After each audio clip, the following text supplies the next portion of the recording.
He thought he was meeting a stranger for dinner, but the woman at that table wasn't his date. She was a powerful CEO hiding a secret that could destroy them both. One wrong table, one conversation. And by the time he realized who she really was, his life was already on fire. Before we jump in, I want to know, where in the world are you watching from? And what kind of story do you crave next? Drop your answer in the comments below. If stories like this grip your heart and refuse to let go, well, go ahead and hit that subscribe button. I've got another powerful story coming your way tomorrow, and trust me, you won't want to miss it. Now, let's get into today's story. The restaurant shimmered like a jewel box, soft candlelight reflecting off crystal glasses, a string quartet whispering somewhere in the corner. Every detail screamed wealth, and every step Henry Pecoraro took reminded him he didn't belong. He wasn't used to this kind of air, perfumed with champagne and expectation. Back in his garage, the air smelled like oil and metal, honesty and effort. Here, it smelled like money. He tugged at the collar of his only good shirt, feeling the fabric strain against his neck. His sister's words echoed in his mind. Just one night, Henry. You deserve someone who sees your heart, not your paycheck. He checked the message again. Table by the window. Woman in red. His pulse quickened. There she was, a woman in a scarlet dress that caught the light like fire. Her smile was soft, her posture elegant. For a moment, Henry forgot to breathe. But then, he saw it, the wheelchair. He froze. His sister hadn't mentioned that. For a heartbeat, he considered walking away. He wasn't sure why, maybe fear of offending her, maybe fear of saying the wrong thing. But something in the way she sat, poised yet alone, confident yet distant, pulled him forward before reason caught up. "Hi," he said, his voice betraying the nerves he tried to hide. "I'm Henry. Are you waiting for someone?" She looked up, her eyes sharp and amused. "I am. But I don't think it's you." Henry blinked. "Oh. My sister set me up on a blind date. She said to look for the woman in red by the window." Her lips curved into a half-smile. "Then it seems fate sent you to the wrong table." He started to apologize, stumbling over his words, but she laughed, a real laugh, the kind that makes the whole room fade. "Don't be sorry. You've already made my evening more interesting than it was 5 minutes ago." Something in her voice, a flicker of loneliness beneath the polish, kept him there.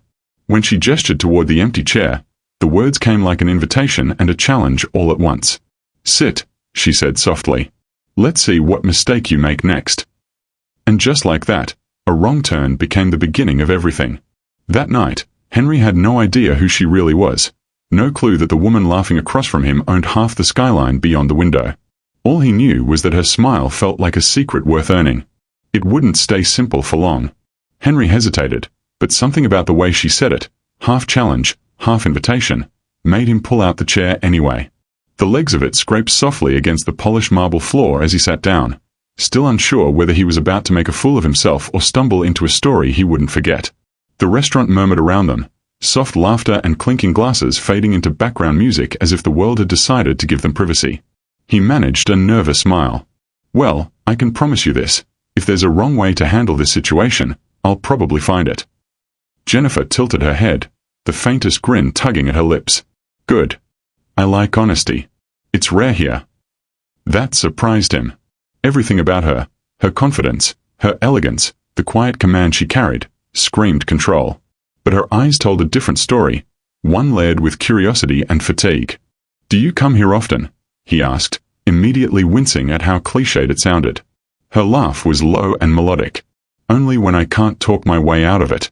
Business dinners, charity galas, meetings where everyone's pretending to enjoy themselves."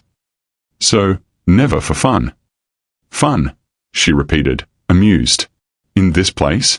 No one here remembers what that word means." He chuckled, and she smiled again. It was a small, unguarded smile this time, the kind that softens a person. A waiter approached, and Jennifer gestured gracefully toward Henry. "Order something you'll actually enjoy. They specialize in making food sound fancier than it tastes." Henry laughed under his breath. "Then I'll just get something I can pronounce." She raised an eyebrow, teasing. "A bold choice. You'd be surprised how few people admit that in this room." As the waiter left, the conversation found its rhythm, clumsy at first, then unexpectedly natural. They talked about music. She confessed her love for old jazz, and he admitted he only listened to the radio at the garage because his employees would stage a revolt if he played anything older than 20 years. They talked about family. She mentioned her brother with a fond but careful tone, and Henry spoke of his sister, who'd become his only real anchor after their parents were gone. The longer they spoke, the more Jennifer leaned in, her voice growing warmer. Henry noticed the faint glow of the city lights reflecting off the glass behind her, catching in her hair, painting her in soft gold. "You fix cars, right?" she asked suddenly. He nodded, chuckling. "Yeah. Been doing it since I could reach a hood latch. My old man used to say an engine is just like a person. Ignore it too long, it'll stop working, and no amount of talking will bring it back." Her eyes flickered with something. Recognition, maybe admiration. "There's poetry in that." He shrugged. "Just grease and patience, mostly." But the way she looked at him said she saw more than that. Then, for the first time, he noticed her hand resting lightly on the edge of her chair, its sleek metallic frame barely visible beneath the white tablecloth. The motion was so subtle he almost missed it. When he realized, he felt a flicker of awareness, but no discomfort, no pity, just quiet respect. Jennifer must have seen it in his eyes, because her posture softened. "You noticed," she said simply, no accusation in her tone. "I did," he replied. And you didn't flinch." "Should I have?" That made her smile, but it wasn't the practiced kind she'd used earlier. It was real, soft around the edges. Most people do, in one way or another. They either overcompensate with kindness or pretend not to see me at all. Henry shook his head. "Seems to me pretending not to see someone is the bigger mistake." For a moment, silence stretched between them, not awkward, but intimate. Outside, the city shimmered beyond the window, a world full of noise and rush, while here everything felt slowed down, suspended. Jennifer's voice broke the quiet, quieter now. "I lost movement in my legs, not in my life. People forget that." Henry leaned forward slightly, his eyes never leaving hers. "Then maybe everyone else is the one who can't move on." The words hung in the air, gentle but heavy, and something in her expression shifted. Surprise, then gratitude, then something softer still. She exhaled, the breath shaky but freeing. "Do you always talk like that?" she asked after a moment. He blinked. "Like what?" "Like the world hasn't beaten the poetry out of you yet." He laughed, rubbing the back of his neck. "I think you're giving me too much credit. I just fix cars and try not to say stupid things at fancy restaurants." "Well, so far, you're doing fine on both counts." Her teasing tone was light, but her eyes lingered on him, searching. He had no expensive watch, no polished words, but there was something grounding about him, like standing on solid earth after years of walking on glass. "Tell me," she said suddenly, "why did your sister set you up on this blind date?" "Probably pity," he said with a half smile. "Or desperation.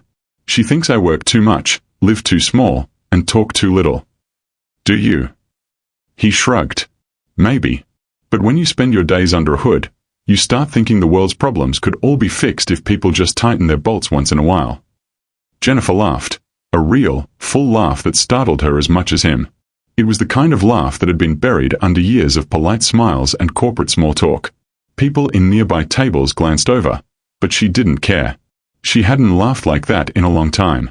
"Now I see why fate sent you to the wrong table," she said softly, almost to herself. Henry tilted his head. "You believe in fate."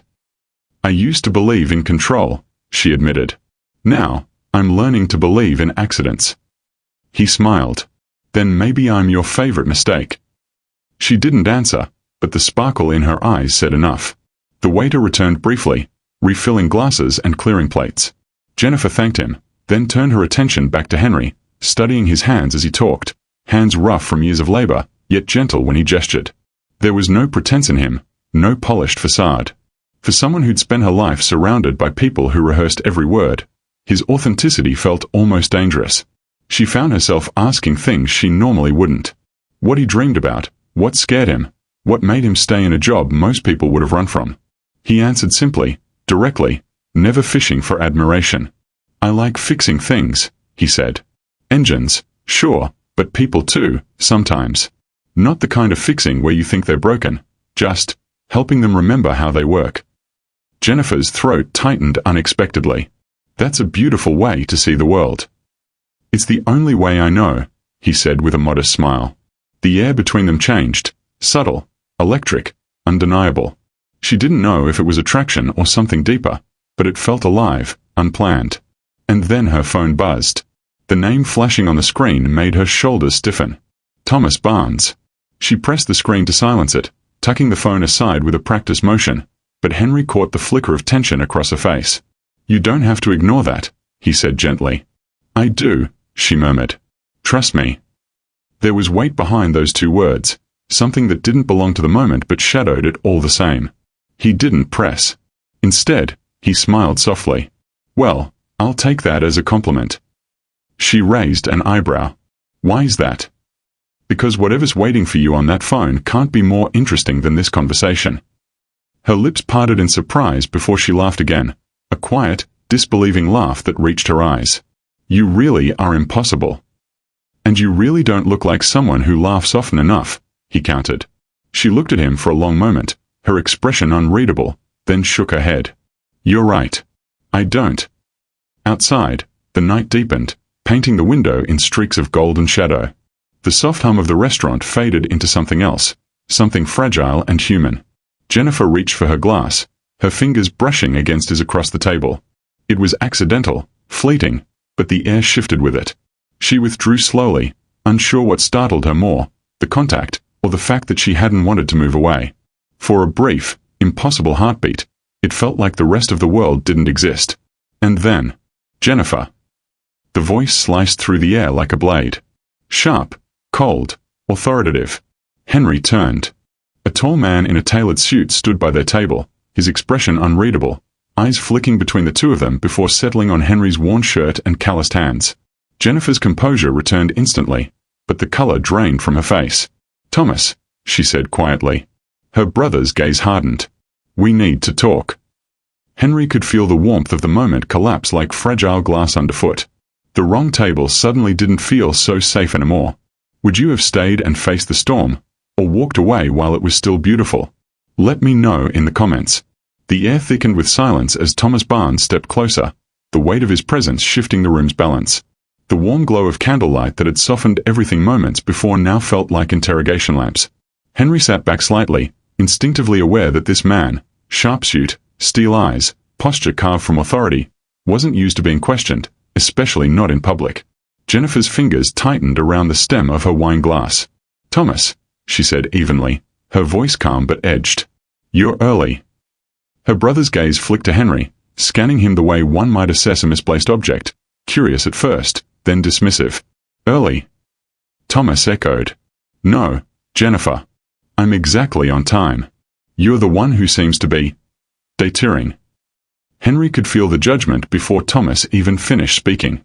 It wasn't loud or direct, but it carried the same sting.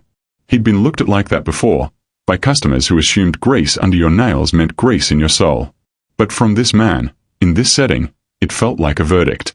Jennifer leaned back in her chair, unbothered, or at least pretending to be.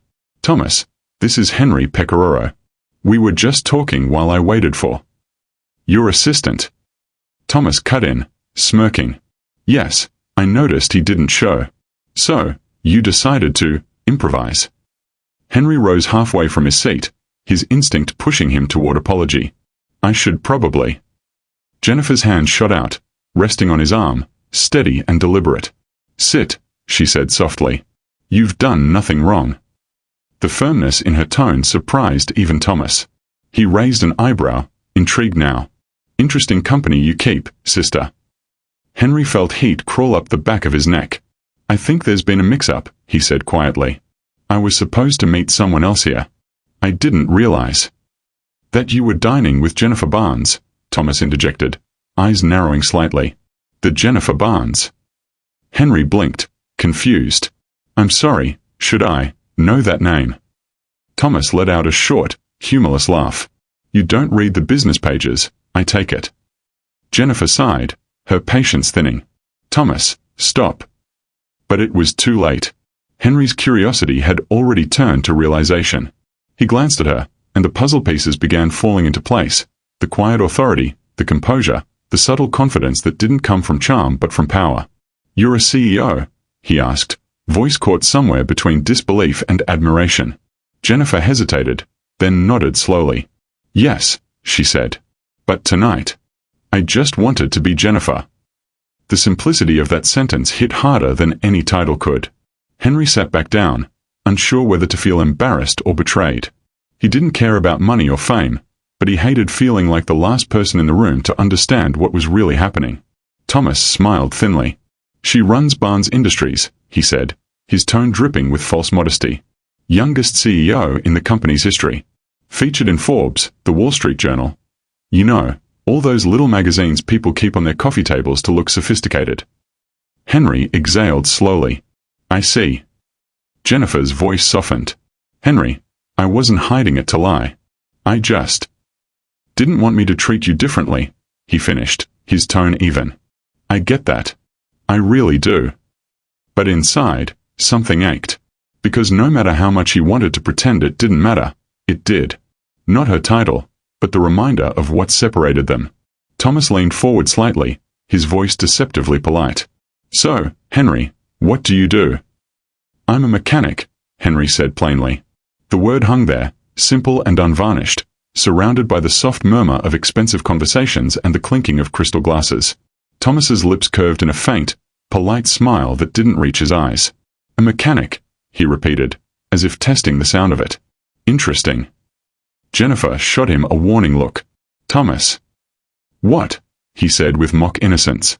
I'm just making conversation. It's refreshing, actually. You usually surround yourself with consultants and investors. A mechanic, that's new. Henry's jaw tightened, but he said nothing. He wasn't ashamed of his work, but the tone in Thomas's voice scraped like grit under metal. Jennifer's hand brushed her brother's sleeve. Enough. Thomas ignored her, his gaze still fixed on Henry. Tell me, Mr. Pecoraro, how exactly did you end up sitting at my sister's table? Bit of luck, or just good aim? Bit of both, I guess, Henry replied evenly. Wrong table, right conversation. That earned a flicker of surprise from Jennifer, a tiny spark of admiration. But Thomas only smiled again, this time colder. How poetic, he murmured. Well, I suppose everyone's luck runs out eventually. Jennifer's eyes flashed. Thomas, that's enough. Her tone carried the quiet force of command, the same tone, Henry realized, she probably used in boardrooms full of men like her brother. It wasn't loud, but it was final. Thomas leaned back, eyes narrowing slightly. I forgot how feisty you get when someone challenges your choices, he said. Father would be proud. Jennifer's expression hardened. Leave him out of this. Why? He's part of this too, whether you like it or not. Henry looked between them, realizing this was no longer about him. Whatever tension existed between these two went deeper. Family, expectation, control. Thomas's phone buzzed on the table, casting a sharp blue glow that sliced through the warm candlelight. He picked it up, glanced at the screen, then stood abruptly. Investors are waiting, he said coolly. Do try not to embarrass the family name before dessert. Jennifer's jaw clenched. Good night, Thomas. As he walked away, she exhaled slowly, her composure finally cracking. Henry hesitated before speaking. I didn't mean to cause trouble. You didn't, she said softly. He just doesn't like surprises. I guess I'm one of those tonight. Her lips curved into a weary smile. The best one I've had in a long time. He studied her for a moment, trying to understand the layers behind her calm. That must be hard, he said gently. Being you. Her eyes flickered to his. What do you mean? Having everyone know your name but not really know you. Jennifer blinked, caught off guard by the honesty of it. It's exhausting, she admitted. People see the wheelchair, the title, the company. They don't see me. He nodded slowly. I get that. People look at me and see grease under my nails. Not the person who keeps their lives moving. For a moment, they sat in silence, two worlds on opposite sides of the same wound. I didn't want tonight to be about who I am on paper, she said finally. I just wanted to talk to someone who didn't already have an agenda. Henry smiled faintly. Well, my only agenda was trying not to spill water on the fancy tablecloth. She laughed again, quiet, sincere. The tension from moments ago began to dissolve. You know, she said softly, when you sat down, I thought you were just another man trying too hard to impress me. But you didn't care who I was. You cared how I felt. That's rare." He shrugged, embarrassed. "Guess I'm old-fashioned that way." Jennifer leaned forward slightly, her tone gentler now. "Henry, do you want to know the truth?" "Always." She hesitated, then said, "Sometimes, I'd give anything to trade lives. To wake up without headlines waiting. To have a job where what you do matters more than who you are." He looked at her for a long moment before replying, "I think you just described my life in reverse." Their eyes met, hers sharp with intellect and longing, his steady with quiet empathy. Two people from opposite worlds, bound by the simple ache of wanting to be seen. The restaurant had emptied slightly, the lights dimmed lower. Outside, the city glittered like a promise they couldn't quite touch. Henry reached for his wallet, the reality of the night finally settling on him. "I should probably go," he said, standing. "You've got your world, I've got mine. I don't think they mix too well." Jennifer's heart stuttered at the thought of him leaving. Without thinking, she reached across the table, her hand closing gently around his wrist. "Stay," she whispered. The word was soft but full of command, the kind of word that carried both plea and power. Henry froze. Her fingers were warm against his skin, her eyes searching his face not for pity, but for understanding. "Please," she said. "Just a little longer." And for reasons he couldn't explain, he sat back down. Maybe because walking away from this woman felt harder than facing the whole uncomfortable truth of who she was. Maybe because, deep down, he already knew this wasn't a wrong table anymore. It was where the story was meant to begin. If you were in Henry's place, out of your league but caught in something real, would you stay, or walk away? Tell me in the comments. The restaurant had thinned to a quiet murmur. Waiters moved softly through pools of dim light, clearing half-empty glasses and whispering their good nights. Outside, the city glowed behind streaks of rain, a watercolor of gold and blue that shimmered on the glass beside them. Inside, time slowed. Jennifer's hand was still on Henry's wrist, her touch feather-light yet grounding. She drew back slowly, eyes softening. "Sorry," she murmured. "That was impulsive." Henry smiled faintly, shaking his head. "Don't apologize. I just didn't want to overstay my mistake." Jennifer's lips twitched. It stopped being a mistake a while ago. She leaned back, exhaling the tension that had been building since her brother appeared. Thomas, his protective, controlling, even. But that's not what this is about. Henry watched her closely. Then what is it about? Her gaze drifted toward the window, to the reflection of the city beyond it. "It's about what comes with being Jennifer Barnes," she said quietly. "You think you understand how people see you until the day you can't walk into a room without becoming a story." The rain outside deepened, drumming lightly against the glass. "After my accident," she continued, "everyone changed. Friends, colleagues, even people I thought I could trust. Some wanted to help out of pity. Others wanted to use me to look generous. And some," her voice faltered slightly, "some just disappeared." Henry said nothing. He let the silence breathe, the only sound between them the soft tapping of rain and the faint hum of jazz weaving through the air. Jennifer glanced at him, searching his face. "You want to know why I didn't tell you who I was? It's because every time someone learns my name, they stop talking to me and start talking to what they think I represent. The CEO, the symbol, the woman in the chair. Nobody talks to Jennifer anymore." Henry's expression didn't change. He nodded slowly, the kind of gesture that said he understood more than he let on. "You didn't have to tell me," he said quietly. "I would have seen you anyway." Something fragile flickered in her eyes, gratitude, maybe disbelief. "You say that so easily," she said. "But do you know how rare that is?" Henry looked down at his hands, rough, scarred, honest. "Maybe," he said. "But it shouldn't be." She smiled faintly. "You really are different." He chuckled under his breath. "That's what people say when they're trying not to call you weird." Jennifer's laughter spilled out, genuine and light. It echoed softly between them and felt like air after too long underwater. "No," she said. "Different as in refreshing." They lingered in the pause that followed. Neither rushed to fill it. The world outside their table had dimmed to a blur of moving lights, as if they were the only two people left awake in the city. Henry leaned back, resting his elbows on the table. "Can I tell you something?" She nodded. I know what it's like to lose things that don't come back, he said slowly. My dad, he died when I was 20. Heart attack. Left me the garage, some debt, and a whole lot of expectations I didn't know how to carry. Jennifer's brow furrowed gently. You run the garage now? He nodded. Barely. Some days it's cars. Some days it's just keeping the lights on. But it's mine. It's the only thing that makes me feel like I'm still standing in the world he left behind. Her eyes softened. You sound like someone who learned to grow up too fast. He smiled, but there was no humor in it. Maybe. Or someone who didn't have the choice. He met her gaze again, his voice quieter now. When he died, everyone expected me to fail. Too young, too broke, too ordinary.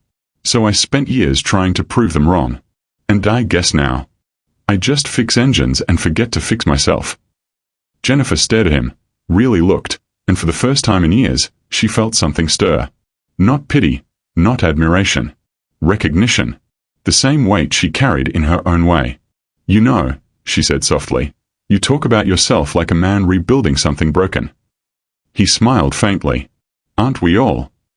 For a long moment, their silence wasn't empty, it was full. The rain softened to a gentle hiss, the jazz faded to a low hum, and between them lay a fragile, unspoken truth. There were two people piecing themselves back together from the wreckage of expectation. Jennifer broke the quiet first. I've had people tell me I'm brave, she said. That I'm inspiring. But do you know what that really means? Henry tilted his head. What? That they're uncomfortable. That my existence reminds them of what they're afraid to lose. It's not bravery they see, it's their own fear reflected back at them. Henry leaned forward, eyes steady on hers. You see broken pieces, he said quietly. I see a woman who rebuilt herself. The words hit her like a pulse. Her throat tightened, and she blinked fast, trying to keep the emotion from spilling. You can't say things like that, Henry, she whispered, a small smile breaking through. Why not? Because I'll start believing you. Good, he said. You should. Jennifer laughed softly, her shoulders relaxing for the first time all evening. You don't make it easy to keep my walls up. Maybe you don't need them tonight. She hesitated, looking down at her hands. The bracelet on her wrist, gold, delicate, flawless, caught the light. I don't know how not to, she admitted. Henry leaned back, his voice gentle but certain. Start small. Talk to me like you don't have to be anyone but yourself. She looked up, and something in his tone made it easy to breathe. Okay, she said after a long pause. Then you should know. I'm tired. Of pretending. Of being strong for everyone else. Of smiling when I want to scream. He nodded slowly, eyes full of quiet understanding. Then tonight, don't. Her eyes glistened, not with tears, but with the kind of rawness that comes when someone finally sees through the performance. Thank you, she said softly. For what? For not looking away. Henry smiled, his voice low. I couldn't if I tried. The rain outside began to fade into a mist, city lights refracting through droplets that streaked across the glass like tiny comets. Jennifer glanced out at them, then back at him. You know, it's strange, she said. People spend their lives trying to find stability, the right job, the right partner, the right image.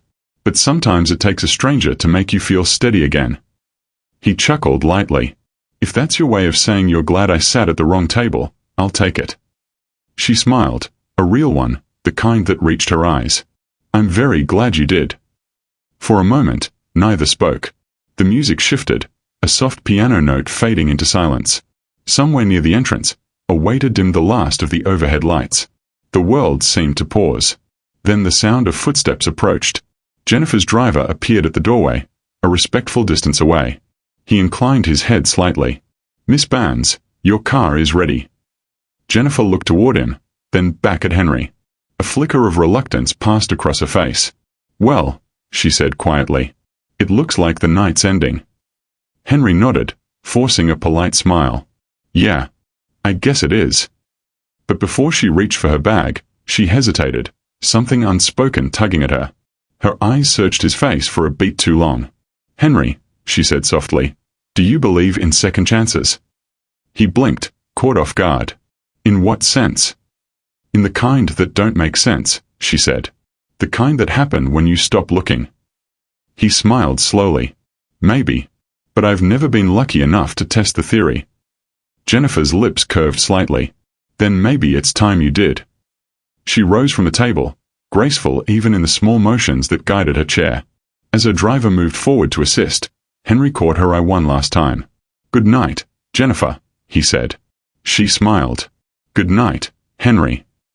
And as she was wheeled toward the door, the rain outside began again, soft, steady, endless, like the city itself was refusing to let the night truly end. If someone unexpected saw the real you, past your titles, fears, or mistakes, would you let them stay? Tell me in the comments.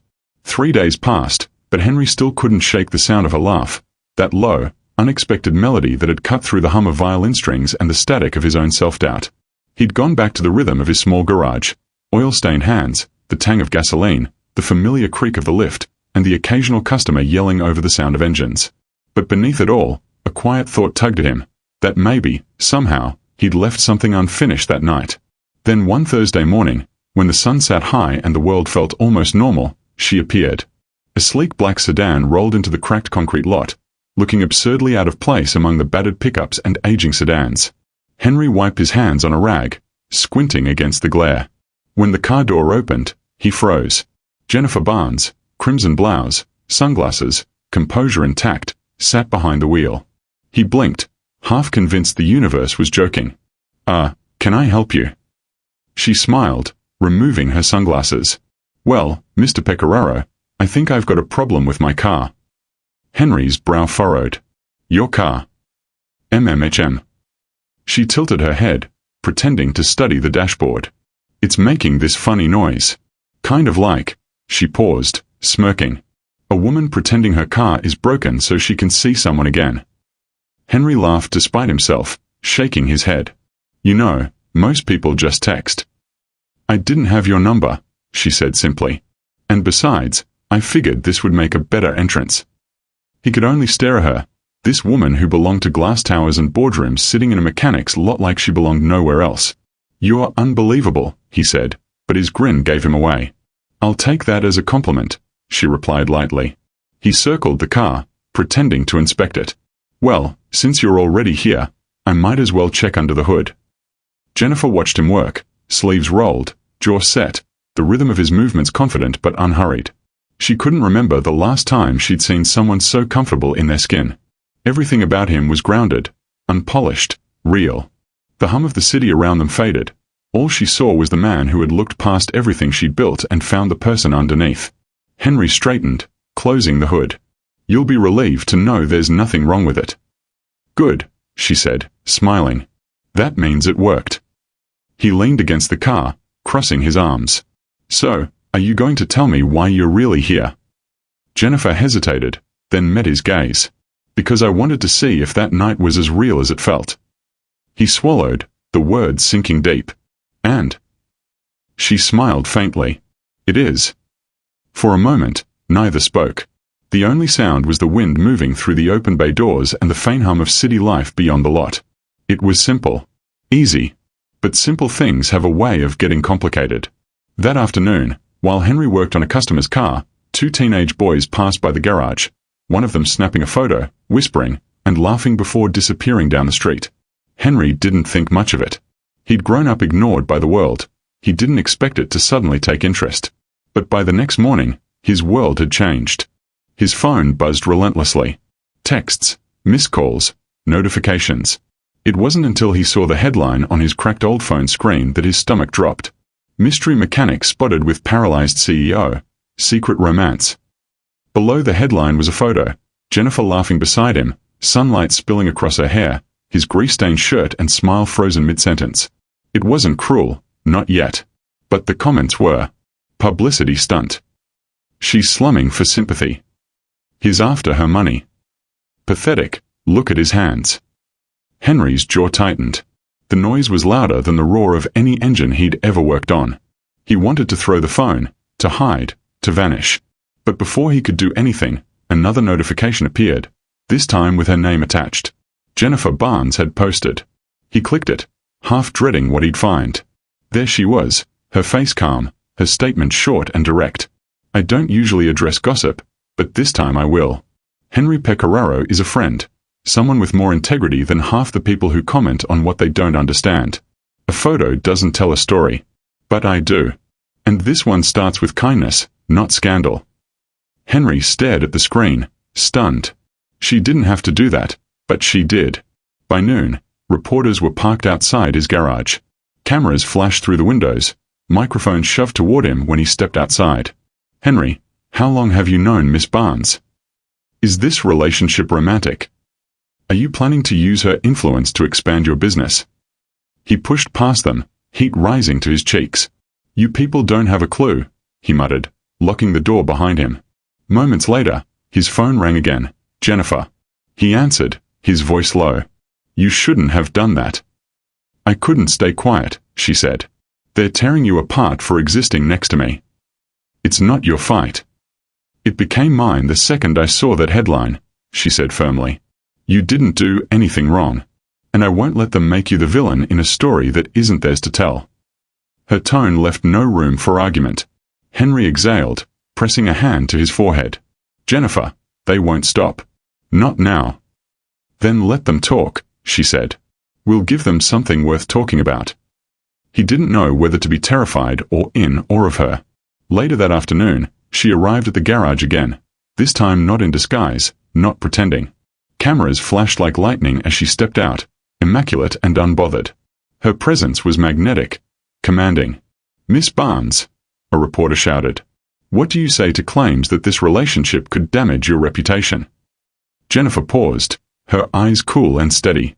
If kindness damages my reputation, she said, then maybe it's my reputation that needs fixing. The crowd buzzed, flashes went wild. And then she walked into the garage like she was stepping onto familiar ground. Henry stood waiting, wiping his hands nervously. You didn't have to come here. I did, she said simply. They needed to see that you're not a secret. He looked at her, the chaos outside muffled by the hum of his heart. You're not afraid. I've been through worse, she said softly. And besides, what's the point of being strong if I can't use it for something that matters? Henry's chest tightened. For a long time, he'd thought he was the one steadying her world. But in that moment, he realized she was steadying his. You know they'll twist it, he murmured. They don't get to write our story, Jen. She smiled at the way he said her name. Not the title, not the brand, just her. Then let's make sure we tell it right, she replied. Outside, camera flashes bled through the windows, white and relentless. Inside, under the warm glow of the old fluorescent lights, she looked almost otherworldly, elegance wrapped in determination, the city's chaos echoing faintly beyond the garage doors. It wasn't supposed to work, a woman born into glass towers and a man whose hands were made for engines, but somehow, standing there amid oil and flashes, it made more sense than anything else. Later, after the crowd dispersed, she lingered beside him, their laughter returning in soft bursts as he tried to teach her how to check oil levels. For the first time in days, things felt human again. But peace never lasts long in stories like these. That evening, Thomas Banzer's voice broke the illusion. His call came sharp, cold, and commanding. What the hell were you thinking, Jen? I was defending someone I care about, she replied evenly. You were defending a mechanic in front of shareholders and the press. Do you have any idea what this looks like? It looks like I have a heart, she said. He sighed heavily. You've jeopardized everything. The board is furious. There's an emergency meeting tomorrow. They're questioning your leadership, your judgment. Her chest tightened, but she forced her voice steady. Let them question me, Thomas. I'll answer them myself. You can't charm your way out of this one, he warned. They're calling for a vote. The line went dead. Jennifer sat in silence, staring out the car window as city lights flickered past. Her reflection stared back, calm, composed, but trembling beneath the surface. Henry's words echoed in her mind. They don't get to write our story, Jen. Maybe not. But tomorrow, she'd have to fight harder than ever to keep it from being rewritten without her. If someone you cared about was being judged by the world, would you defend them, even if it cost you everything? Share your thoughts below. The next morning, the city was grey. The kind of grey that seeps into your bones before the day even starts. Jennifer Barnes sat in the back of her car, her reflection caught in the tinted glass, looking back at her like a stranger. The closer they got to Barnes Industries headquarters, the tighter her chest became. The building loomed ahead, all glass and steel, a fortress built by her father, inherited by her, and now, possibly, slipping through her fingers. Inside, the air was colder than usual, deliberately so. The conference room was a cathedral of silence, long mahogany table, floor-to-ceiling windows overlooking the skyline, and a dozen faces waiting, some curious, others calculating. Cameras from the company's internal media team blinked red at the corners of the room, recording everything. "Jennifer," said Malcolm Trent, the chairman of the board, his tone polite in the way daggers can be polished. "Thank you for coming. I'm sure you've seen the headlines." She nodded once, keeping her posture straight. "I have. And I've also seen how quickly this company forgets its values when gossip sells faster than results." He smiled, thin and cold. "We appreciate your confidence. But you understand the concern. The image of our CEO entangled with a—" He paused, searching for the right word, though everyone knew the one he'd chosen already. "A mechanic from the lower districts is problematic for investor confidence." The words hit her like a slap. She could almost hear the unspoken end of the sentence. "Beneath you." Jennifer folded her hands on the table. "Henry Pecoraro is not a headline or a liability. He's a person of integrity, and I won't apologize for knowing him." Across the table, Thomas shifted uncomfortably but said nothing. He had warned her this would happen, and yet seeing it unfold twisted his stomach. Malcolm leaned forward, his voice lowering. "This isn't personal, Jennifer. It's about perception. Our partners are worried that your relationship compromises the professionalism expected of this position. We need assurance that your priorities remain with the company." Her pulse pounded in her ears. "You mean you want me to choose," she said quietly, "between being a CEO and being human?" No one responded. Silence was answer enough. When the meeting ended, she stayed behind, staring out the massive glass windows that framed the city below. Her reflection looked translucent, almost ghostly, like the building itself was swallowing her whole.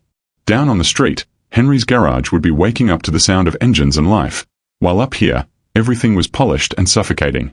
Thomas entered quietly, closing the door behind him. "You held your ground," he said, his voice softer than she expected. "I'm not sure it mattered," she replied, eyes still on the skyline. "They're calling for a leadership review," he admitted. "You'll have to face a vote next week." She turned then, her composure cracking just slightly. "You think I made a mistake, don't you?"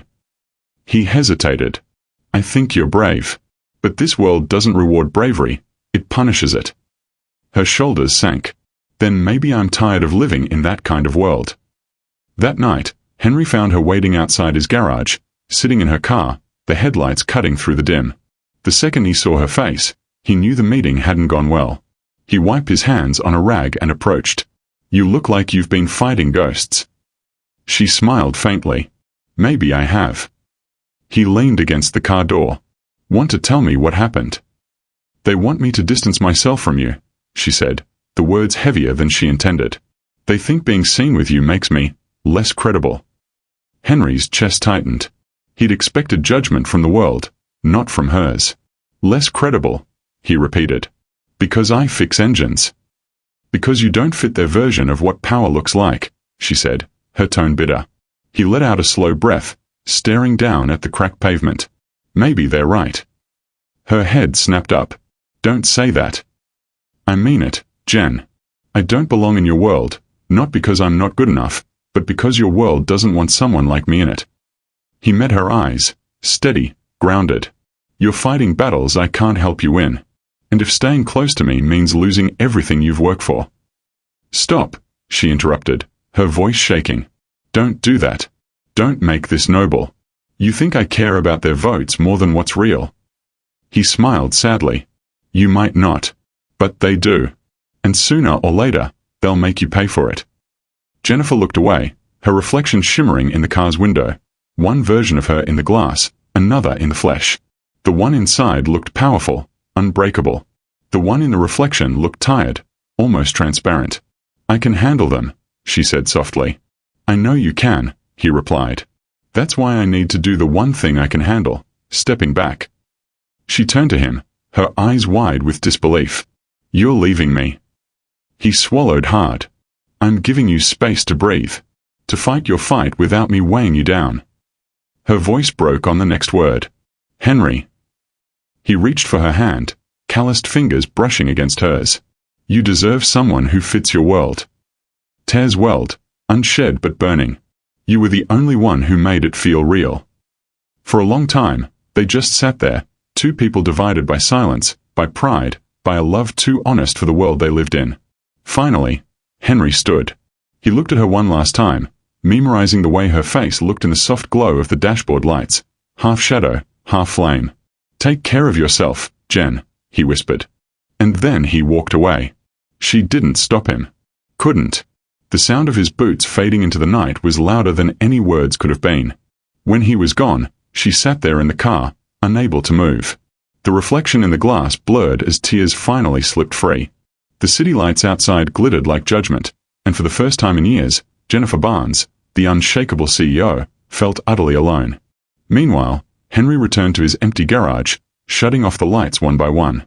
The world outside buzzed with gossip and flashing headlines, but inside, it was just the hum of a single fluorescent bulb and the echo of her voice in his head.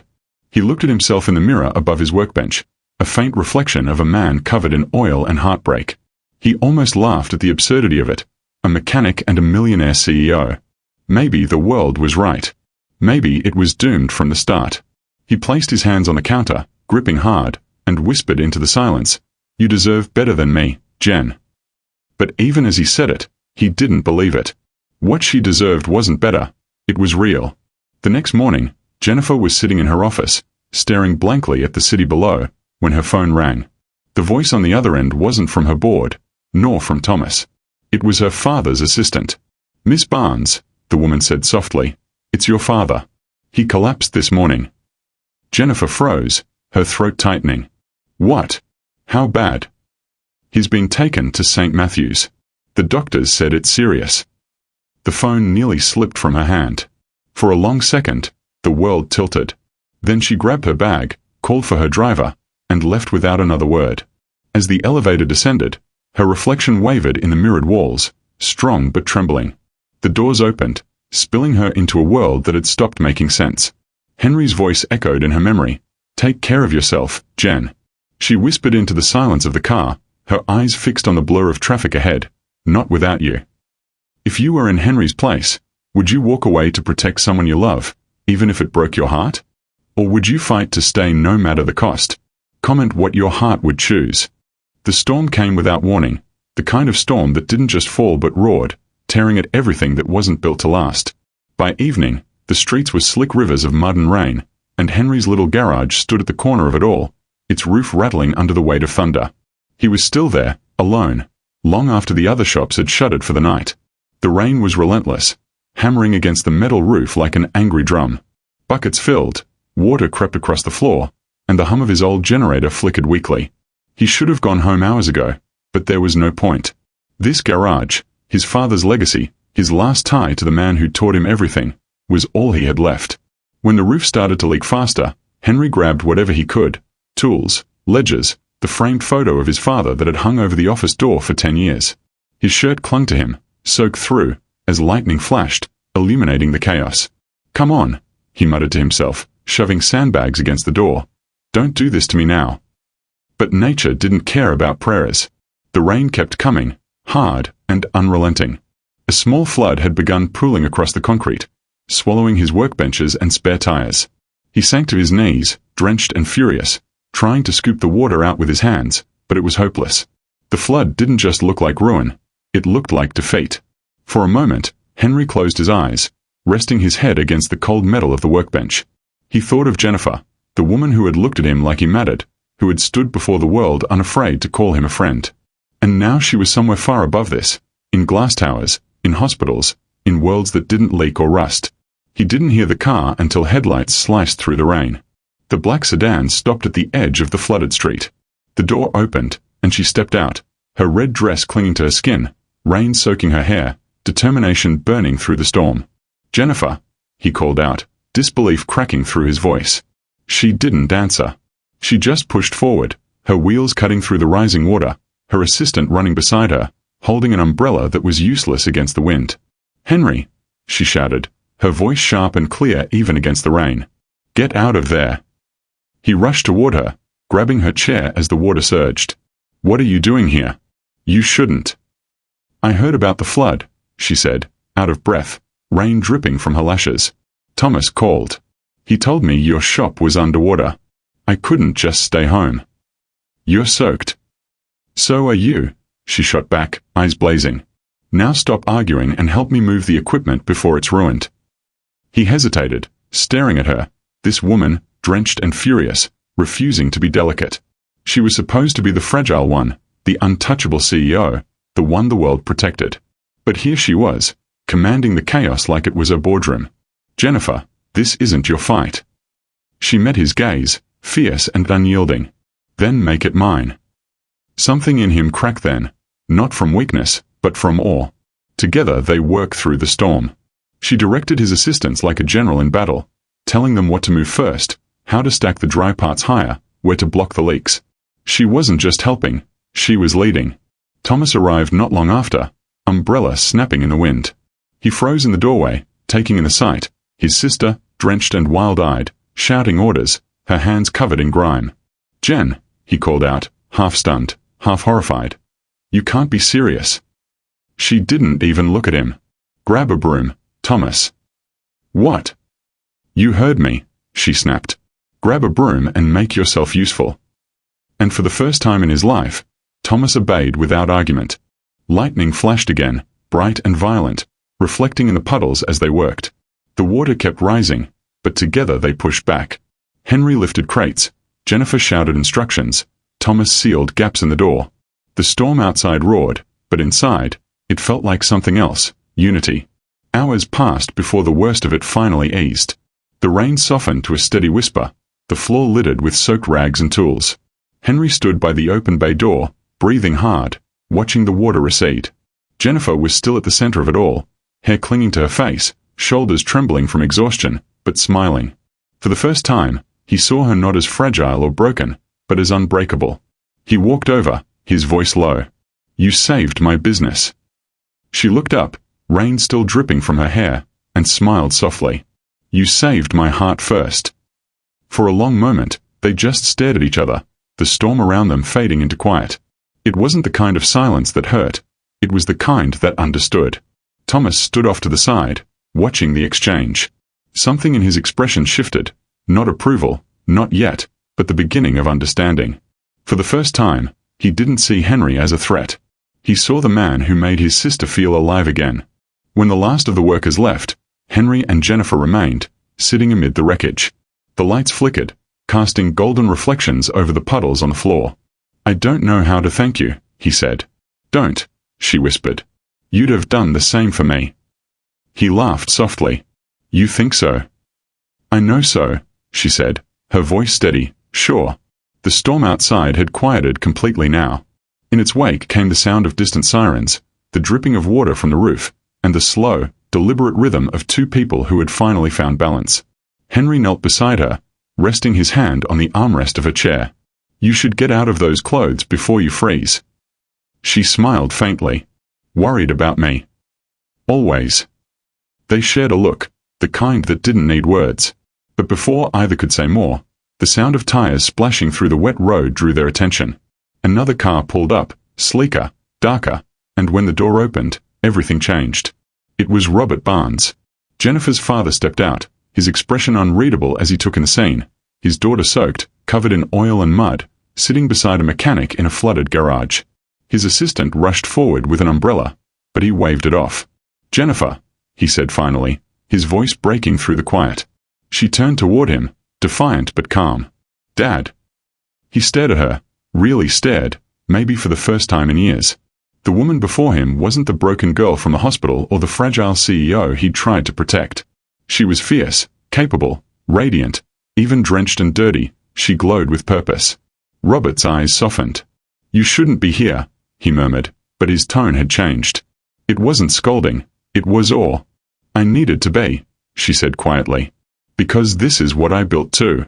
Not just the company, the courage to stand in the storm." He didn't answer. He just stepped closer, the lines in his face deepening, pride and grief tangled together. Henry stood back, silent, watching the man's walls begin to crumble. For the first time, Robert didn't see a wheelchair or a scandal. He saw his daughter, strong, defiant, unstoppable. Lightning flashed one last time, painting their faces in white light. Father, daughter, and the man who'd unknowingly bridged the gap between them. The rain had stopped, but something far greater had begun to break open. If someone stood beside you in your darkest storm, would you call it fate or love? Let me know in the comments, which do you believe in more? By dawn, the storm had gone, leaving the world heavy and still. The garage stood quiet, its floor slick with puddles that caught the first blush of morning light. The air smelled of oil, damp earth, and something faintly electric, the scent of change, of something ending and beginning all at once. Henry stood by the open bay door, his shoulder slumped, exhaustion etched into every line of his body. Across from him, Robert Barnes stood in his tailored coat, looking wildly out of place amid the grease and ruin. For a while, neither of them spoke. The silence wasn't comfortable, but it wasn't hostile either. It was thick with something deeper, respect, confusion, and an undercurrent of unfinished truths. Robert finally broke it. She shouldn't have been here last night. His tone wasn't angry. It was low, rough, almost fragile. Henry glanced at him.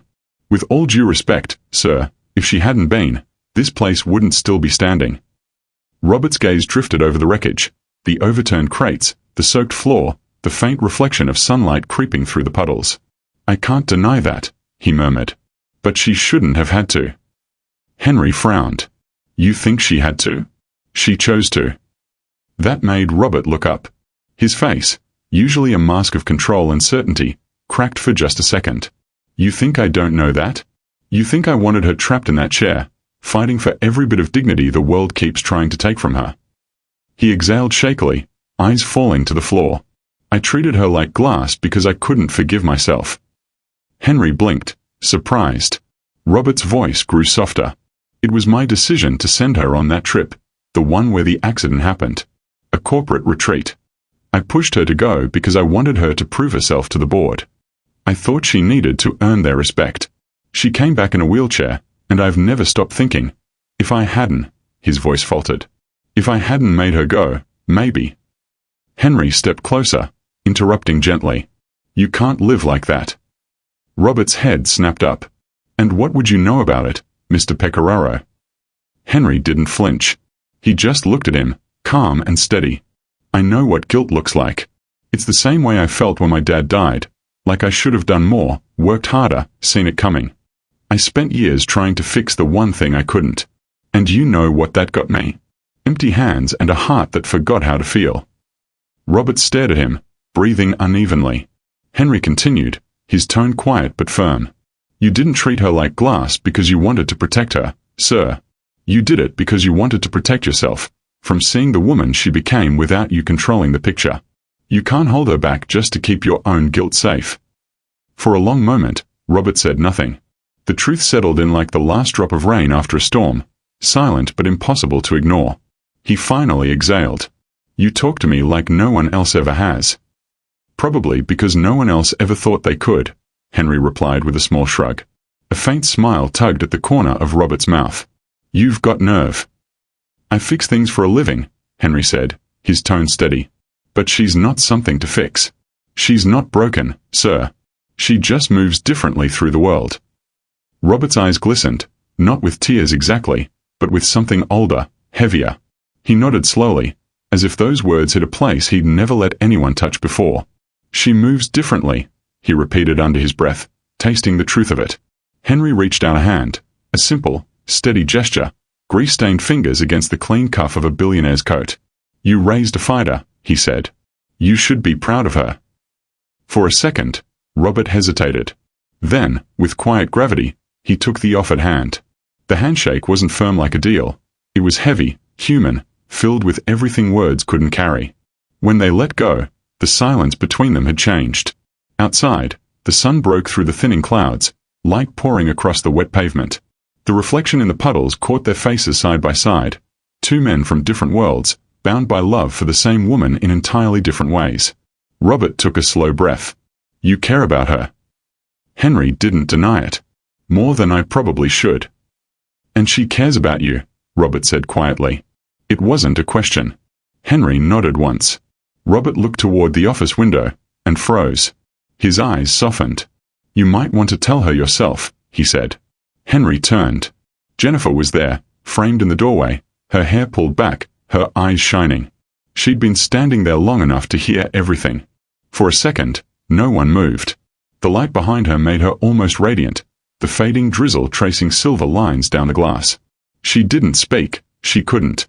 Her throat felt tight, her chest full. Henry stepped forward, his voice low. "Jen, I didn't mean for you to." But she shook her head, tears spilling down her cheeks. "No. I needed to hear that." Robert turned slightly away, giving her space, though his gaze lingered with quiet pride. "I'll wait outside," he said softly, and stepped toward the rain.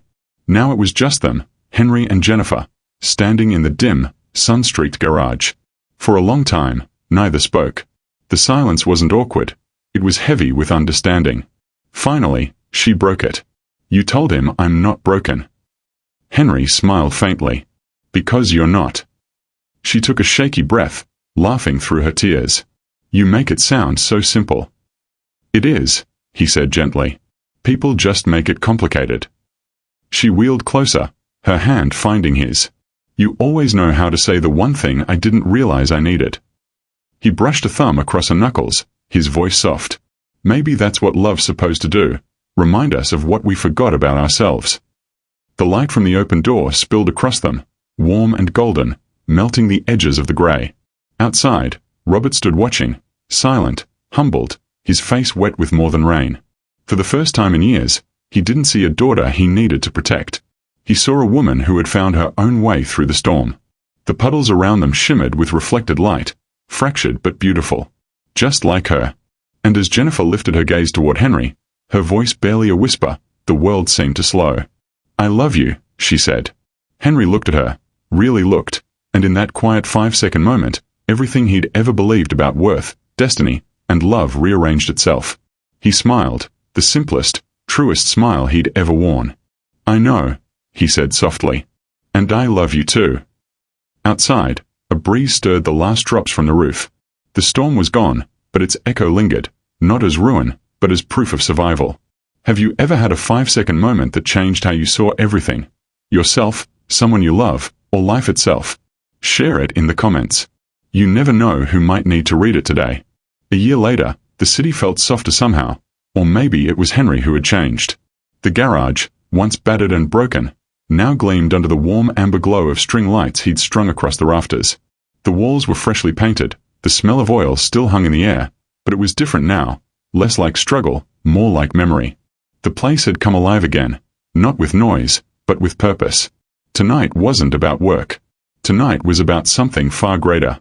On the workbench where greasy tools once lay scattered, there were candles, dozens of them, flickering against the metal and glass, their light dancing across a trail of white roses that curved gently toward the center of the shop. Soft music played from an old radio in the corner, a jazz tune Henry's father used to love, slightly crackled with age but warm and familiar. He stood in the middle of it all, adjusting his collar, nervous in a way he hadn't been since that first night, the night he'd sat at the wrong table and found the right person. His hands, rough from years of work, trembled slightly as he lit the final candle. He looked around the garage, every shadow holding a memory. Her laughter, her tears, the storm, the silence that came after. He'd rebuilt everything by hand after the flood, but what truly mattered wasn't the structure. It was what it represented: survival, second chances, love that had refused to give in. He took a deep breath. Tonight, he wasn't a mechanic. He wasn't the man from the wrong side of town. He was simply a man about to ask the woman he loved to share every storm and sunrise left to come. Outside, a car door closed. Tires crunched over gravel. Henry's heart started to pound. When the garage door rolled open, Jennifer appeared, framed in the soft orange light. Her hair fell in loose waves, her crimson dress brushing against the wheels of her chair. The moment she entered, the room seemed to shift, like even the air paused to take her in. "Henry," she breathed, looking around in disbelief. "What is all this?" He smiled nervously. "You could say it's a tune-up for the soul." Her laugh, light and familiar, filled the space. "You've really outdone yourself this time." "Just trying to make sure the lighting's right for what comes next," he said, voice low but steady. Jennifer looked at him, curiosity flickering behind her eyes. "What comes next?" Instead of answering, He walked over and knelt in front of her, not out of pity, not as a gesture of inequality, but to meet her exactly where she was. Eye to eye. Heart to heart. She inhaled sharply. Henry. He reached into his pocket, pulling out a small velvet box, worn around the edges but perfect in its simplicity. "I've been thinking about the first time I saw you," he said softly. "I was so out of place that night. Wrong shirt, wrong world, wrong table. I thought I'd made a fool of myself." Her eyes glistened. "You didn't." He smiled. "No. Turns out, that was the best mistake of my life." The candles flickered, catching the emotion in his face as he went on. "I used to think fate was something people made up to feel better about bad luck. But then I sat down across from you, and suddenly, everything that had ever gone wrong in my life made sense. Every loss, every failure, every lonely night, it all led me to that table." Jennifer's lip trembled, her eyes filling. He opened the box, revealing a simple silver ring, modest but shining. "I sat at the wrong table," he said, his voice steady despite the tears threatening to break. "And found the right person." For a moment, neither spoke. The hum of the radio filled the quiet, soft and low, like a heartbeat. Finally, she whispered, "Henry Pecoraro, are you proposing to me in a garage?" He laughed, tears in his eyes. "Best lighting in town." She covered her mouth with one hand, laughing and crying all at once. "You really are impossible." "Maybe," he said. "But I'm yours, if you'll have me." Jennifer looked at him for a long moment, her expression a kaleidoscope of love, disbelief, and gratitude. Then she nodded, a tear slipping down her cheek. "Yes," she whispered. "Yes, 1,000 times yes." Henry exhaled, relief and joy washing through him all at once. He slid the ring gently onto her finger, his hands trembling. When he looked up, her face was luminous, not from the candles, but from the sheer light in her eyes. He rose to his feet, and she reached for his hand, pulling him close. The candles flickered behind them, the air thick with roses and rain and memory. As they held each other, the garage door opened again, quietly this time. Thomas stepped in, followed by their father, Robert. They both froze at the sight before them, the flowers, the candles, the two of them standing together like the final piece of a story long overdue. Robert cleared his throat, voice rough with emotion. "I suppose I should have known you'd do it here," he said, glancing around the garage.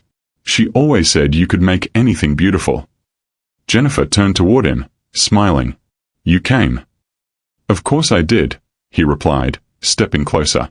His eyes were soft, the pride in them unspoken but undeniable. "I wanted to see the man who rebuilt my daughter's world." Henry's voice was quiet. "It was already there, sir. She just needed someone to remind her of it." Robert nodded slowly. "Then maybe you rebuilt mine too." Thomas, standing behind them, gave a small smirk. "I still can't believe it. The CEO and the mechanic. You two are going to drive the media insane." Jennifer laughed, glancing at her brother. "Let them. We've survived worse." Henry grinned. "Besides, we've got the best publicist in the family." Thomas rolled his eyes but smiled, the first genuine smile Henry had ever seen from him. The four of them stood there a moment longer, bathed in a soft glow of candlelight, surrounded by the scent of oil and roses. It was imperfect, unpolished, and utterly real, just like everything that had brought them here. Later, when the others had gone and the candles burned low, Jennifer looked up at Henry, her voice barely above a whisper. "Do you ever think about how strange it all was? That a single mistake, a wrong table, a nervous hello, changed everything." Henry looked at her, his eyes filled with quiet certainty. "All the time." She smiled, brushing a thumb against his cheek. "Do you regret any of it?" "Not a second," he said. "Because sometimes, the wrong turn is the only way home." Outside, the city hummed, life going on, stories unfolding, storms waiting somewhere beyond the horizon. But inside that small garage, time seemed to pause, a circle completed, a promise fulfilled. Henry held her hand as the last candle flickered out, the smell of roses lingering in the warm night air. And as darkness settled around them, they stayed that way, two souls who'd met by accident and ended up finding destiny. Because in the end, what began with a mistake had led them both home. Thanks so much for watching till the end. If this story moved you, you're going to love what's coming next. It's even more surprising and emotional than this one. Go ahead and click the story on your screen right now, and see you in the next story.